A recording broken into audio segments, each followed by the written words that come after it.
रात का समय था। पूरा गांव गहरी नींद में डूबा हुआ था, लेकिन गांव के आखिरी छोर पर बनी एक टूटी फूटी झोपड़ी में अभी भी रोशनी जल रही थी। उस झोपड़ी में रहता था आरव, एक गरीब लेकिन बेहद होशियार लड़का। उसे बचपन से ही तारों, ग्रहों और आसमान के रहस्यों से प्यार था। जहां गांव के बाकी बच्चे खेलते थे, वहीं आरव रात भर आसमान को देखता रहता था। उसकी झोपड़ी के बाहर लकड़ी और पुराने लोहे से बना एक अजीब सा उपकरण रखा था। गांव वाले उसे देखकर हंसते थे, देखो फिर पागल लड़का मशीन बना रहा है। लेकिन आरव को किसी की बातों से फर्क नहीं पड़ता था। उसकी आंखों में सिर्फ एक सपना था, दूसरी दुनिया को देखने का सपना। एक रात आसमान अचानक नीले रंग की चमक से भर गया। पूरा गांव डर गया। लोग घरों में छुप गए, लेकिन आरव बाहर भागा।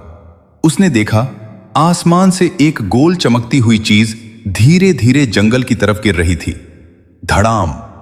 धरती कांप उठी, पेड़ों के पत्ते उड़ने लगे। आरव डरते हुए उस जगह पहुंचा।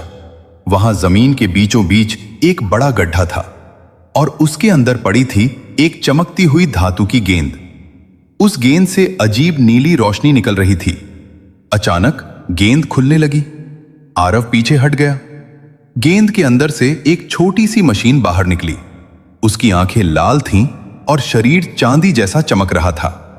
मशीन ने धीरे से कहा, क्या तुम पृथ्वी के निवासी हो? आरव की सांसें रुक गईं। तो तुम कौन हो? मशीन बोली, मैं ZY47 हूं। मैं दूसरे ग्रह से आया हूं। आरव की आंखें फैल गईं। दूसरा ग्रह? मतलब एलियन? मशीन ने सिर हिलाया।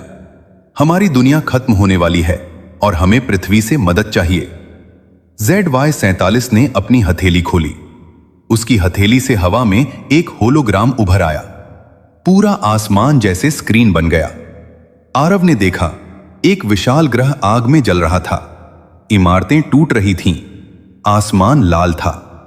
ZY47 बोला, हमारे वैज्ञानिकों ने एक ऐसी ऊर्जा खोजी थी जो पूरे ब्रह्मांड को बदल सकती थी, लेकिन वही ऊर्जा अब हमारे ग्रह को नष्ट कर रही है।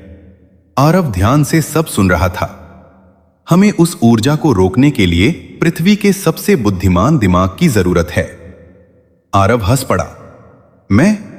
मैं तो बस एक गरीब लड़का हूं।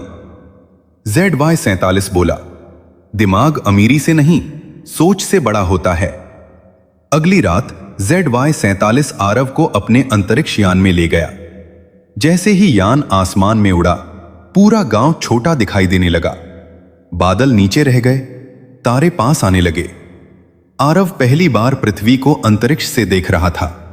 नीली, सुंदर, चमकती हुई पृथ्वी। उसकी आंखों में आंसू आ गए। हमारा ग्रह इतना खूबसूरत है।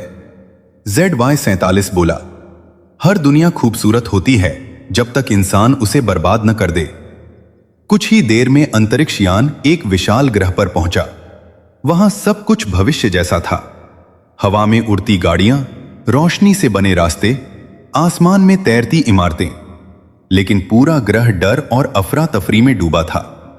हर जगह अलार्म बज रहे थे। ZY47 आरव को एक विशाल लैब में ले गया। वहां हजारों वैज्ञानिक काम कर रहे थे।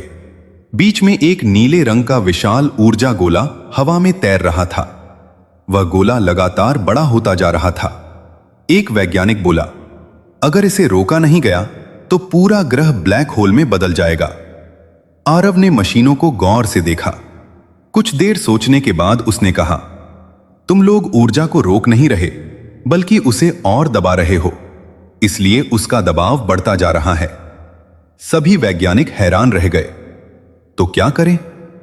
आरव बोला, ऊर्जा को खत्म मत करो, उसे दिशा दो। आरव ने पूरी रात काम किया। उसने पृथ्वी पर बनाई अपनी छोटी मशीनों का आइडिया इस्तेमाल किया।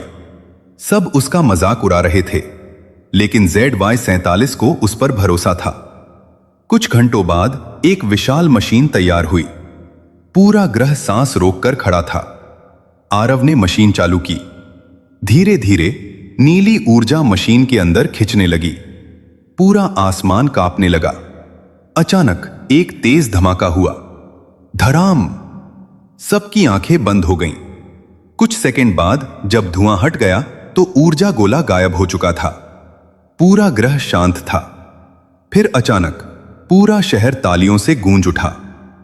आरव, आरव, आरव। ZY47 मुस्कुराया। आज एक गरीब पृथ्वीवासी ने पूरी दुनिया बचा ली।